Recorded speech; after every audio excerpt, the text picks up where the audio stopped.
தமிழக அரசியல் களம் இப்போது பார்ட்டி ஃபண்ட் என்ற ஒற்றை சொல்லை சுற்றித்தான் அசுரவேகத்தில் சுழன்று கொண்டிருக்கிறது. ஆட்சி மாற்றம் ஏற்பட்டாலே கடந்த கால கோப்புகள் தூசு தட்டப்படுவது வழக்கம் என்றாலும் இந்த முறை ஆளும் கட்சி கையில் எடுத்திருக்கும் இந்த ஆயுதம் கோபாலபுரத்தின் அஸ்திவாரத்தையே உழுக்க தொடங்கியுள்ளது. சமீபத்தில் நடந்து முடிந்த சட்டமன்ற கூட்டத்தொடரில் முதலமைச்சர் சி ஜோசப் விஜய் மத்திய அரசுடன் இணக்கமாக செல்வோம் என கூறியிருந்தார். அதோடு பார்ட்டி ஃபண்ட் என்ற வார்த்தையை மிக வெளிப்படையாக அழுத்தமாக உச்சரித்த போதே ஆட்டத்தின் வீரியம் அனைவருக்கும் புரிந்துவிட்டது.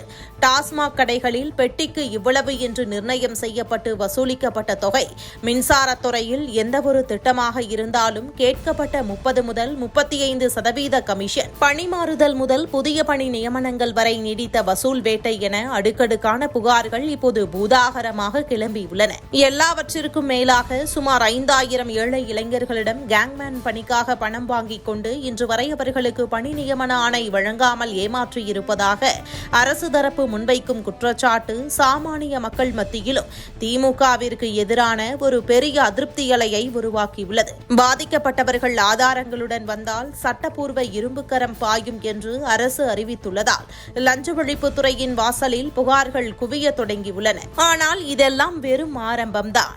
அசல் கிளைமேக்ஸ் வருகிற ஜூலை 2வது வாரத்தில் அரங்கேற போகிறது. தமிழக அரசின் பட்ஜெட் கூட்டத்தொடர் தொடங்க உள்ள நிலையில் அந்த மேடையிலேயே பார்ட்டி ஃபண்ட் வசூல் குறித்த முழுமையான ஆவணங்களையும் ரகசிய பண பரிவர்த்தனை விவரங்களையும் உடைக்க அரசு தரப்பு அசுரவேகத்தில் தயாராகிக் கொண்டிருக்கிறது.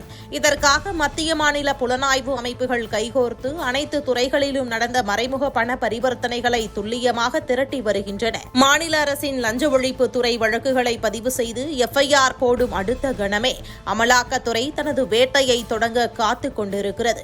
கடந்த திமுக ஆட்சி காலத்தில் மத்திய முகமைகளின் ஈகோவை சீண்டிய அமைச்சர்களுக்கு சட்டத்தின் வழியே டெல்லி வைக்கப் போகும் செக் இதுதான். மேலும் டெல்லி ஒட்டுமொத்த திமுகவையும் தன் கட்டுப்பாட்டிற்குள் கொண்டு வரும் என்றே அரசியல் விமர்சகர்கள் கணிக்கிறார்கள். வருகிற ஜூலை மாத சட்டமன்ற கூட்டத்தொடர் வெறும் பட்ஜெட் விவாதமாக இருக்கப் போவது இல்லை.